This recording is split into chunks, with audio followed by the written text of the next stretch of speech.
Hey guys, Coach K here. Today I'm going to talk a little bit about dieting, different diets that are out there, different diets I've tried, my experience behind it, and how I landed in the world of flexible dieting and following macros, and which diet might be right for you.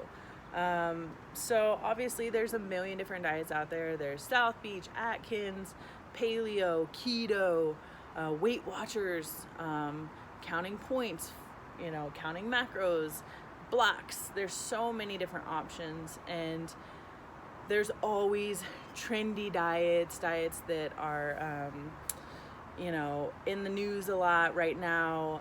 Keto is back around. It was super popular years ago when I first came, into the fitness industry, and it's back. A lot of different celebrities and athletes and trainers are doing it and talking about it, and other people are trying it, and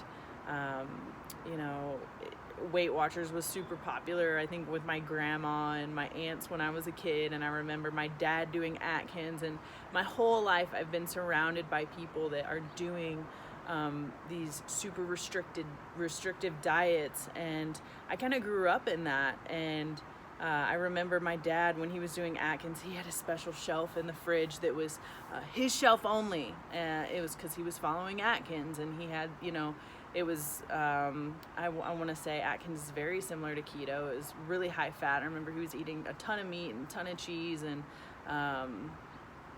no carbs, and every time he would get off Atkins, he would go crazy on the carbs and binge, and then he would gain his weight back, and then he would spiral and get too far ahead, and then he would end up doing Atkins again or doing something else. I remember my mom ordered, what was it? It was one of the commercials. It might have been South Beach or something that you could buy the meals with, and it would ship all the food, and it was in these like little, almost like Easy Mac containers, and she had a shelf in one of the closets that had all those little, it seemed like powdered meals when I was a kid, and we weren't allowed to eat any of that either, because that was expensive, and a program and a membership that she was doing. And so I grew up around that. Like, I grew up seeing all that, and it makes sense, in retrospect, like why I'm so fascinated with all of this, and able to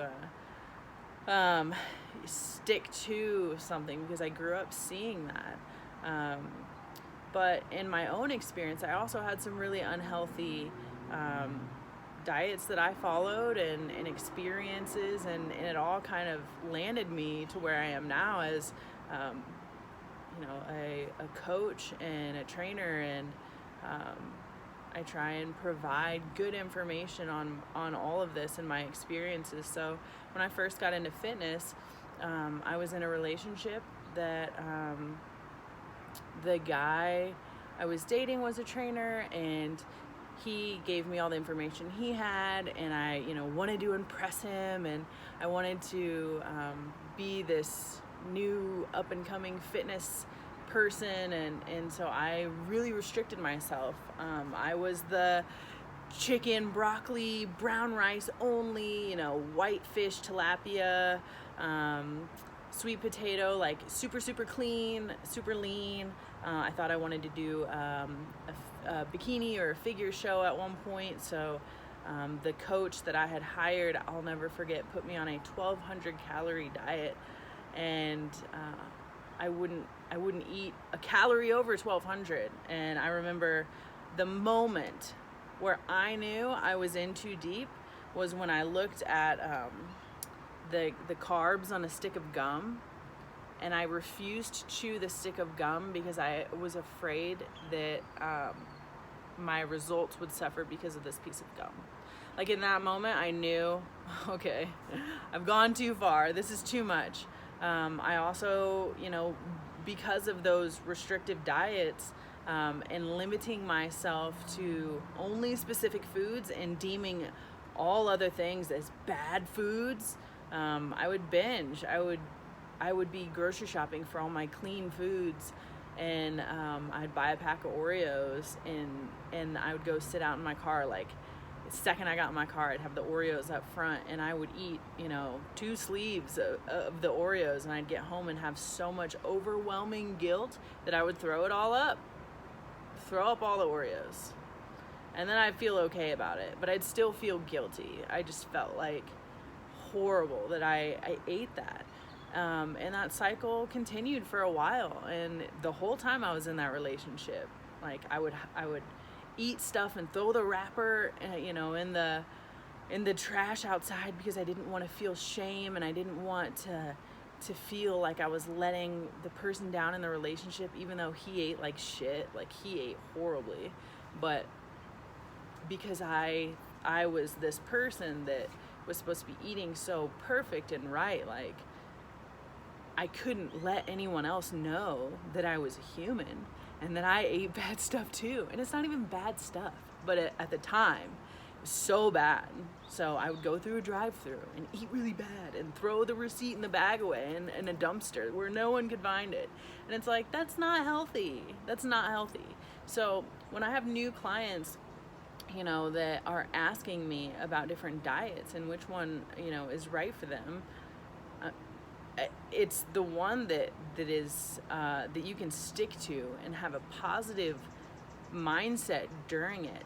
If that's keto and restricting carbs works for you, and it's not, a mental fuck for you, then I support that.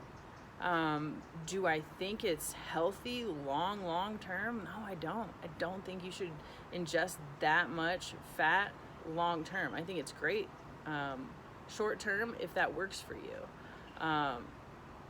But excluding stuff and carrying shame and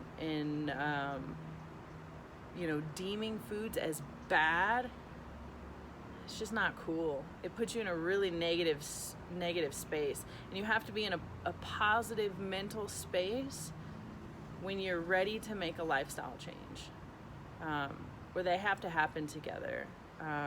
You have to do it for the right reasons. And when I was in the relationship, I was doing it for the wrong reasons. In the beginning, I was doing it for the guy's attention, and obviously for the aesthetic, and but really, looking back, it was for his attention in the beginning. And when you're doing, trying to lose weight or, do this fitness thing for someone else, it's not going to work.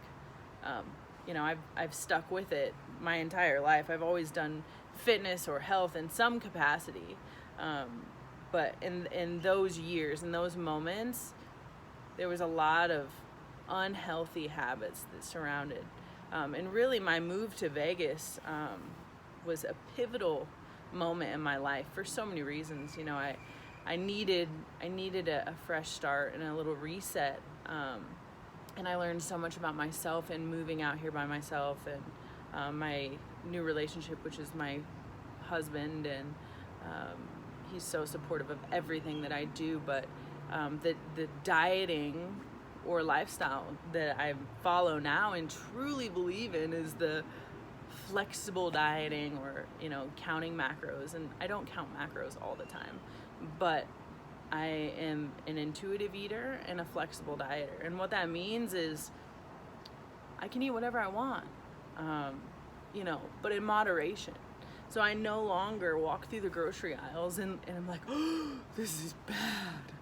I can't have these golden double stuffed Oreos because they're bad. It's like, are there healthier options? Sure. Guess what I had today? I had Brussels sprouts, I had turkey meatballs, I had potatoes, I had eggs, I had turkey sausage, I had some cheese balls, and what else did I have? Did I have anything sweet? Honestly, no. I haven't had any treats or any desserts today. Probably because I don't limited, so I don't always need it. I had a consult with a client the other night. We were talking, and she was telling me that she's kind of this all or nothing mindset, and I think so many of us get caught up in that. And she was like, well, I don't really want to work out right now because I'm not 100% on my diet. I was like, well, what's 100% on your diet? And she's like, well, like the other night, for instance, my husband comes home and he wants to make steak quesadillas, so he asked me if I wanted one. I was like, yeah, I want one. And it's not healthy. And I was like, well, why not? Like, why can't you have a steak quesadilla? Like, what is it about? Is it because it has cheese on it? If you're not lactose intolerant, like, have some cheese. I don't care. Have some cheese. But guess what? Let's measure it. Let's look at the label and let's eat it in moderation. Normally if we're gonna make a quesadilla, we're like, cheese, and let's dip it in guac and throw some more cheese on it, have some chips with it. And it's like, with flexible dieting, with following macros, like, let's weigh the protein. Let's measure out 4 ounces or 5 ounces of lean steak. Let's pick a tortilla that has a nice balance of macros on the back, and let's do a serving of the cheese or 2 servings and limit the fat in other places during the day. And then you can eat that.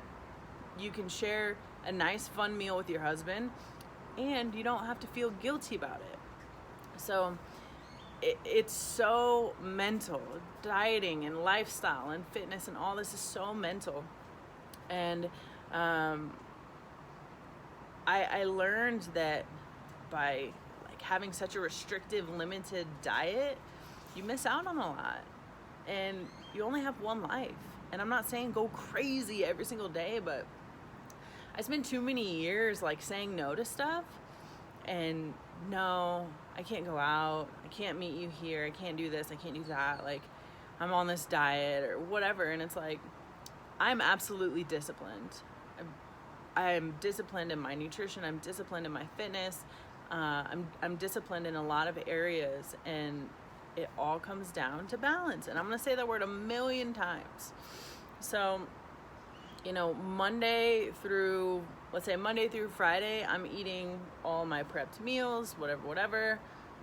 And then I get a phone call, and if a girlfriend wants to go to brunch. Old me would have been like, no, I can't, like, it doesn't fit my diet. New me is like, fuck yeah, I'm going to brunch. I might even have some mimosas because I can do that, and I'm not going to feel bad about it. But the rest of the day, I'm going to eat my prepped meals. I'm going to get back on it. The next day, I'm going to hit a workout. Probably not going to hit a workout after I drink mimosas because booze and workouts don't mix for me. But there has to be, if you're looking to lose weight, you have to be at a caloric deficit. That's what all diets have in common. When you take something out, if you take carbs out, if you take fat out, if you take fruit out, you're pulling something out. And as long as you're at a deficit, you're gonna lose weight. You're gonna get results. Obviously, different diets are gonna promote, muscle differently. Different diets are gonna make you feel different. If you remove all carbs from my diet, I'm gonna be tired. I've always felt stronger on a higher fat diet. I need a lot of calories. My like bottom, the lowest amount of calories I'll consume is 2,100. I'm not dropping below 2,100. And what that 2,100 is made up of is different for me than it would be for you. And 21 is going to be too high for some of you and too low for others. And that's where someone like myself will come in handy, is help you figure out where your baseline is, where you should be to lose weight, to maintain your weight, or to gain weight. And that all depends on your goals and what you're looking to achieve. But really, it's just, there's so much information out there. There's so many different diets. There's 1,000,000 videos like this, I'm sure, that talk about why this diet is bad and why this diet is good. And I don't think any diet is necessarily bad or good. I think everyone has its place. And for the majority of people, we don't need to be on these super intense, restrictive diets. Unless you have a health concern, you have a bodybuilding show coming up, which I know a bunch of bodybuilders that do flexible dieting macros and have incredible results because they have macro coaches that know exactly what they need for their body to look a certain way. Their training matches that as well. And it's like, it doesn't have to be so serious. For so long, I thought that this was like the most serious thing in the world. If I ate a grain of rice too many, my head was gonna pop off and I was gonna gain all this body fat. You know what that's called? That's called an eating disorder. So thankfully, I have been in the game long enough and it had enough life experiences to realize that, and have a come to Jesus moment with myself and know that that's not healthy and not a good mindset. And if I can take care of all these other people, all my clients, and help them get to a good place, I too need to be in a good place. And you know, it's through trial and error, and hopefully, you know, some people can learn from this and hear me say, like, you don't have to lick cardboard to lose weight. Like, you can lose weight eating enjoyable foods. And, you know, I hope to shed a little bit of light on that. I will say the one component that most people miss is consistency with any of them. It doesn't matter. So, you know, they'll try keto for 3 days, and then on day 4, they go, you know, to Mexican food, and they eat tortillas and tortilla chips and have a margarita, and it's carb overload. And then, you know, all your glycogen stores that you're in attempt to deplete, you just fill those back up. So we're not going to get to the point where we're burning ketones. And it's like, you're all in or you're not. And so even with flexible dieting and following macros, like, you got to be all in. Like, if you're following macros, you have to follow them.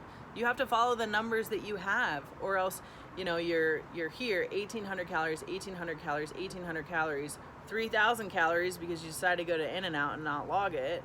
But then you log, and you're wondering why you're maintaining. Well, take the overall of the whole week, and maybe you were at 2,000 for the whole week because of your one screw up on Wednesday.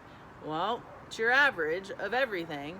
We got to get you to be 1,800, 1,800, 1,800 across the board. Now, if you can fit something in there that makes all your numbers line up and look good, you're still going to lose weight, and you enjoyed what you ate. But it has to be consistent.